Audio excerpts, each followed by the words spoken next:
to the Aisle.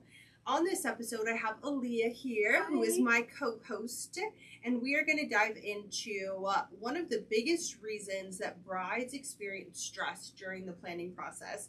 And this is a big reason that you may not even think about when you're wedding planning, but it's a big deal. It's not budget, it's not family dynamics, it's understanding who you are as a person and knowing how you want your wedding to be. Because when you are faulty on those kind of things, or unsure on those things, you're going to have a hell of a time making the next 963 decisions that you have to make during the wedding planning process. You'll waver in every single decision and at every single opinion. Yeah, so we wanted to create this episode, address the issues, talk to people, tell them where they're coming from, and then give some insight and some help, because we're here to help, basically. So before we get into all that, we're going to get into some real life updates. For myself, I have had a lot of company in town, a lot of family in town from Wisconsin. I had my grandma and her sister, so grandma and great aunt in town. It was amazing, great experience, but also a lot. It's a lot when you have family that's in town with you, because you're used to doing your own kind of routine, and then you got to add a couple bodies. And there's some people that come into town and are very helpful and contribute, and then there's others that you have to help and kind of contribute to, and both are great. They both, there's no knock on it, but when it is people that you have to contribute to, it becomes a lot. Yeah. So it's been a little bit great. We did go take a family trip up to Sedona. There was 9 of us in total. Fun fact, try to make a dinner reservation anywhere in Sedona for 2 people, let alone try to make it for 9 people, and you're just up shit creek at that point, because it's so much going on. There's always so many people in Sedona. No matter what time of the year it is, it's always just packed. Yeah, thanks to COVID. Nobody used to know about Sedona before that, but it didn't shut down during the pandemic. So here we are. That's where it became super, super popular, and everybody would go because it was open. You could visit there. Oh, because everybody's like, oh, I'm hiking, I'm outside. Yeah, I'm outside. And then also for all of the micro weddings, most of their venues are 60 people and under anyways. So a lot of weddings relocated there. It was just a whirlwind, and it has continued to be. But it was a really, really good trip for sure. What's been new with you? I moved. Yay. That's been really exciting. We got the coolest new place. Yeah, the coolest new place. We got a townhouse, and we moved from an apartment. So it's been really, really, really amazing to just be in our own space. No upstairs neighbors stomping around like elephants. Not worrying about where somebody being in my parking spot or anything like that. Cars getting towed, trash going out, all of the stuff that was just so irritating. Yeah, it's just been really, really nice. I'm loving it. And then just prepping for our wedding marathon. Yeah. BTS updates. The wedding marathon is on its way. We are in 3 different states in the next 3 weeks. We've got a lot going on. There's just back to back to back. But it's good. It's all good stuff. It's all beautiful weddings, incredible venues, great vendors, beautiful brides. It's just going to be really, really amazing. So we're super excited for all of that. We've been talking about doing some type of little network event, whether we're going to gear it towards our brides and past brides, or maybe do it towards vendors. I'm not sure, but definitely something over the summer. It's just tricky because we did a series of vendor events called Elevate by BTS, and it was kind of a flop. It sucks because I feel the content was so good and the goal was so good, but nobody would come, and it's okay, well, it gets kind of wearing to keep on planning and going through the motions for something when people don't care about it as much as we do. So it's well, we're doing this for our industry.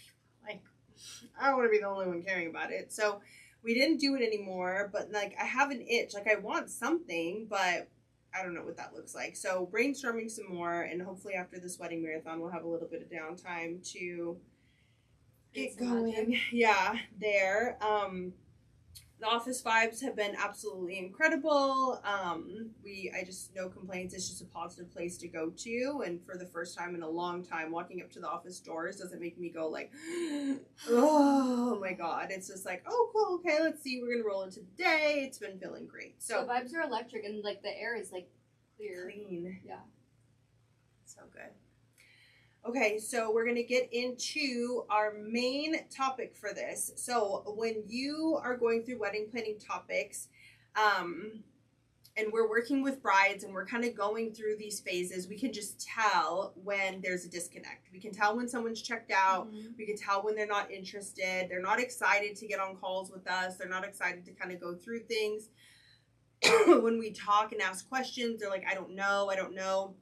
One of the worst things ever when I am working with a bride is when I'm asking questions and they start to panic and get really uptight. Mm-hmm. I feel like females, especially, we have come from a culture where we're supposed to know the answers to things and we're forced to know. And when we don't know, it's like we failed or we didn't do good enough or we didn't prep for it, when really, truly, these are things that you probably haven't thought about, and that's okay. So it's not a time where you would want to feel really stressed out, but it's a time where it comes up a lot. And this always happens in our brides that are unclear on who they are, what they like, and maybe even not in the know that they actually can just make that decision. And it's okay. There's no right or wrong. Versus working with a bride that knows exactly who she is. Like earlier today, we were just talking about one of our brides. I don't understand her style, but she knows exactly what she likes. And so without a doubt, any question that I ask her is like, no. No, absolutely not. Or I'll say, yes, this is exactly what I want, because she is clear on who she is as a person. Yeah. And she's unapologetic in the sense that it doesn't matter if it makes sense. Because I would say 9 times out of 10, I'm like, hey, girl, it doesn't make sense what you're saying. And she's like, I don't care. This is just what I want. And I'm like, okay. I am here to serve. Whatever you would like. Actually. Whatever you would like, my dear, I will make happen. But it's so refreshing because there's never a question on what the answer is for her. And I think that's really, really beautiful. So some of the things that we kind of noticed during planning, again, is that sense of disconnect from the beginning. Different things like being unsure of where you want to get married. Like I've had couples that are like, I'm not sure if I want to get married in Washington or Tahiti. And I'm like, what the fuck are you actually talking about? Like, I feel like the venue search initially when it's like 5 different places, and then like we search in all of these different places, and then they're like, actually I don't really know, what about these 2 places? It's like, oh man, you have to kind of like everything isn't an option. Yeah, you gotta understand who you are as a person and what makes the most sense. Now I do get teetering between doing something local and doing something remote. That happens a lot because people are valuing what they want their wedding to look like and who is going to be there. And those are big things that we'll get into a little bit later in this episode. But I do understand that, but I do not understand when I'm like talking with a person and they're like, I don't know, like Greece or Cabo or like maybe California. I'm like, you're gonna help me help you, because that doesn't even make any sense at all. I feel like the biggest factor is like outside opinions, whether it's like your upbringing or social media or like who you have around you type of thing. I feel like if like sometimes if you don't have a really strong sense of self, or not even that, but like if you have like really loud personalities around you and like you're usually the one that's like more like in the shadows and like other people are all calling the shots for you, then like you almost don't feel like you're able to be like, you don't really have that option. I feel like we love to tell people, like, you can literally have whatever you want. The world is your oyster. Just decide. Right. Just decide. And then I feel like, too, like, with social media, like, it's with, like, all of, like, the trends and everything happening, people are kind of just, like, see things and they see how other people do it and they're just like, I want that. But, like, is that really who you are and what you like? Does it mean anything to you? Yeah. So that's definitely a big one. So the disconnects coming in from where you want to be married, comparison, that's a huge one. One of the biggest things you struggle with this a lot is filling out the Our Story on the website. And like, I can't tell you how many people don't know what their story is. Yeah. But when they actually know exactly what it is, like you can't tell me you weren't there for the whole thing. Like I'm like, we don't have to do one if you don't want to. if you don't want okay. it. But like it's just that people are so unsure and they don't understand that they have the green light to say what they want to say. And that's a big one. Looking through Pinterest, and when I get to the design part and I'm going through my bride's Pinterest, and we'll start from the top, which is most recent, and I'll kind of scroll down and I'm like, wait, I thought we were doing like a nude, neutral kind of wedding, and then all of a sudden they'll be like purple and green, and I'm like, wait, what? How did we get here? Like, how are we? Are you a purple and green girl? Because if you are, let's rock it out. Like, you don't have to do a neutral colored wedding because that's all you're seeing, you know? Like, you got to stay true to who you are. So that's a big dead giveaway, is like huge shifts in the design focus. I love when you notice things like that, and then you kind of like open the door a little bit. I always call them out because I'm like, what do you really want? Because I don't want to create something that you think you're supposed to like. I want to create what you like. And then they get excited because they're like, it's almost like they like are waiting for somebody to tell them like you can do something different. Yeah, we're allowed to go outside the box, and that's like the coolest part about it. And then we also notice a lot of frustration comes up with our couples that aren't really kind of sure what their style is or who they are when we're going over design. Yeah. And they're like, I don't know how to say this. I don't know what this is. I don't know how to put it into words. And that's just the thing too, is like they're getting lost in what they think they're supposed to do, what the trends are versus like what is really cool. So we are going to get into all of these details and then help with solutions on how to fix this all. So let's first dig into why this happens, just in life in general. This happens because, like Aaliyah was saying, this couldn't be more true. Social media is amazing, but it also feeds and stuffs you with things that other people like or that other people are doing, and it doesn't necessarily stuff you with things that you like. I mean, the algorithms try and they try to help, but really honestly they're only showing you what you're interacting with. They're still not reading your mind and getting into those details. So Pinterest, Instagram, these are all things that are going to really kind of confuse you because you're going to think you're supposed to like something and maybe you're really not. Especially when you are planning a wedding where everything is beautiful. Like, it doesn't matter what it is. Every wedding dress is beautiful. Every floral arrangement is beautiful. But, like, only some of them are for you, not all of them. So one of the biggest things I always like to just kind of keep in mind is like, make sure you're filling your own cup with what you like. So that way it's not open for others to just dump into, you know? Yeah. I feel like the outside factors is just like the biggest component that I keep coming back to also, because I'm thinking about like the girls that like maybe don't really care too much about having a wedding, but like mom didn't have one. So like it's her biggest dream. So that cup is empty. So mom is filling it, you know? And then, like, the wedding is, like, not really, like, what our bride wants because it's... She's just like, yeah, I guess, whatever, I'm here. I'm literally just here. I'm the star of the show. Yeah, exactly. So, dig into a little bit more of, like, the outside opinions.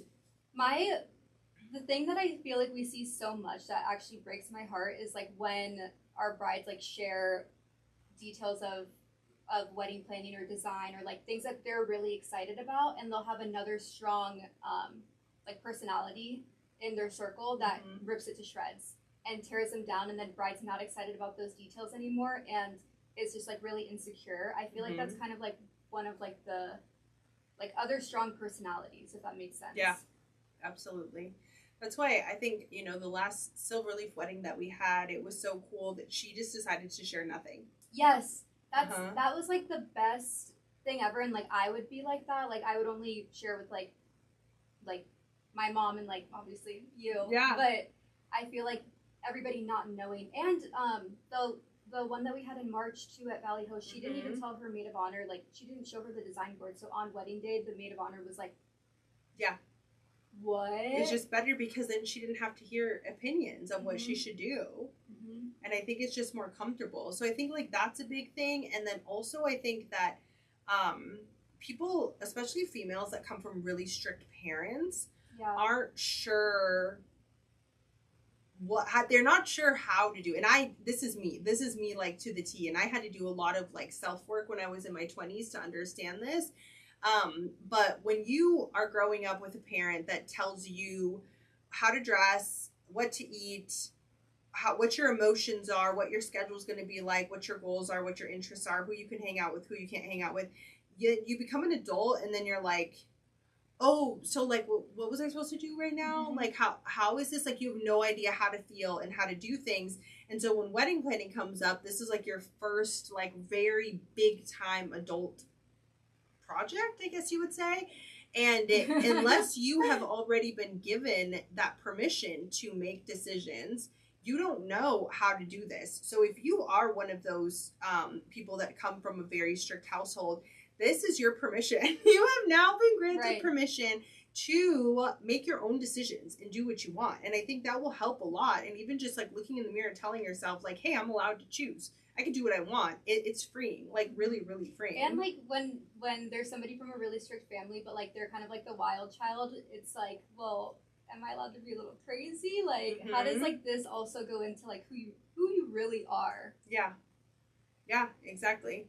So I think that's a good thing. And then also when we're getting into like we've kind of touched on already comparison. Comparison is the thief of joy. So when you are talking about your wedding to other people, asking questions, comparing what you have, maybe friends in your circle are also getting, planning their wedding or they're engaged at the same time.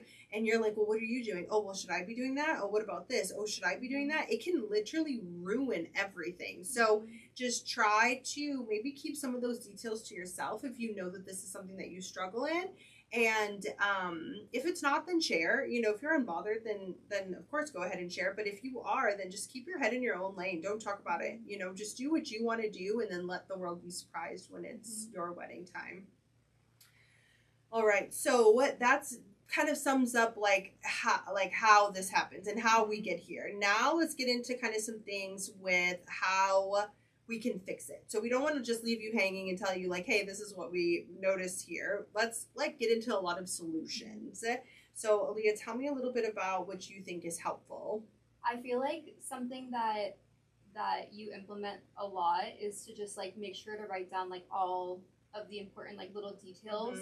So like starting to note everything at the beginning of the planning process so that we have a spot for everything and like nothing gets missed. I feel like writing down everything that's important to you and like being able to circle back to it is really important, because then like as things progress and like snowball, we don't forget about like what the important things are. Yeah. What like the core things are, like, do you want like a big wedding or a small wedding type of thing? I feel like that's really important. Like writing down those tough decisions. What are the two answers? And then which one are you going with? Like a pros and cons list, like when you're like writing down like your dream husband. Yeah. But now you're doing like dream wedding and yeah. what your style is for everything.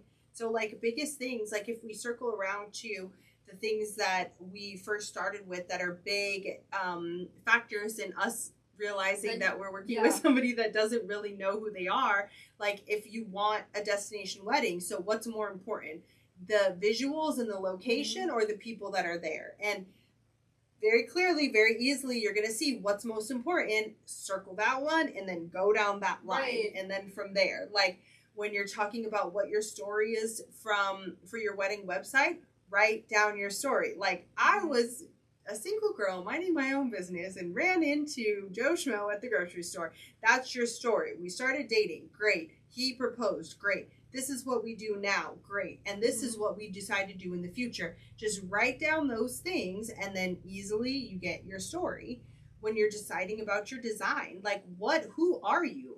Do you got a boho style? Are you a little shabby chic? Are you modern? Are you minimalistic? Are you over the top, eccentric, or are you a combination of those? And if you're a combination of that, what does that look like? Put visuals. This is what this looks like. It doesn't have to be wedding planning, but like, this is my style. This is what I like to see. And then now every decision that you're making, circle back around to these things. And if it fits in and it makes sense, then that's your decision. And if it doesn't, throw it away, because that means you're not being true to who you are. Then throw it away. Doesn't fit. Do you think that like somebody that doesn't know themselves translates to a couple not having their own identity, and then kind of like it's all like this to this to this to this, like them not knowing who they are, them not being able to like tell like what their story is, them not knowing like what their couple like brand identity is as a couple, if that makes sense. Like kind of it all like, just factors. trickles, and then before you know it, after all the 986 decisions you have to make in wedding planning, you're so lost and you're exhausted because you weren't sure of who, all of these things are mushing together, and now it's confusing and things aren't fitting or flowing, and now you're overwhelmed and redoing things. And really you just start with like a little chart like we just talked about and go through the things, and before you know it, you're going to be very clear on what makes sense, what makes the cut, and what doesn't make the cut for the wedding. Like, let's be logistical about this. Yeah, exactly. Exactly. I feel like too, like I love when a couple is like, here's our story. And it's like a whole entire story, like with detail. And I'm like, should I maybe like plug this into ChatGPT and like summarize it? Because it's so like detailed to like every single moment. And then like the proposal will end up being like in correlation to like their story of like how they met. So I'm like, okay, I have to put both on the website because all of this like ties together. Like I feel like that's how you can tell that a couple is like really solid with like who they are, what ties them together, and like what their like values are. Exactly. Or even just as far as the website goes, asking couples for photos. Yes. It's really hard sometimes. It's really hard. I'm like, wait, why wouldn't you want a whole gallery of like pictures for you guys? Usually couples are like, oh, maybe we should like wait until we get our engagement photos back. I'm like, well, we can, but in the meantime, why don't you just send me a few of your favorite photos from like throughout your time dating? Yeah. And I'll add those in there as placeholders, and then once we get the other photos back, we can like swap them out if you want. And then they'll send like one picture or none. Be like, no, it's okay without. You're like, but people are going to that site to see and to learn about you. Keep in mind that most of the time you're inviting people that are very close to you, and then people that are maybe very close to your parents or very, very close to just your fiance, or, people are really learning. They're yearning to learn the story, so it's important to be able to understand what your story is and then share that, which then helps understand who you are as a couple. And then what you like. When there's no pictures, no story, I'm like, www.johnandjanedoe.com. Yeah. Who are you? And then... Can we title this episode John and Jane Doe? Exactly. and then it just is a lot of tricky stuff from there on out. Yeah. I feel like too, oh my gosh, even like choosing a template. Why does that actually take forever? Yeah. I'm like, here's all the templates. You can literally choose whichever one you want. Here's my like 5 to 10 suggestions that a lot of our brides use. People take weeks. I'm like, they're all kind of the same. Just pick one. It's not that hard. I know. It's crazy. But then it's like, so like a lot of times too, it's just easier sometimes for people. They're like, well, you just do it for me. And like those little decisions can be done easily for you, but then it just kind of snowballs and like compounds. Well, people don't like later. anything though. And it's like, well, do you not like anything, or do you just not know what you like? Exactly. So it's tricky. Yep, exactly.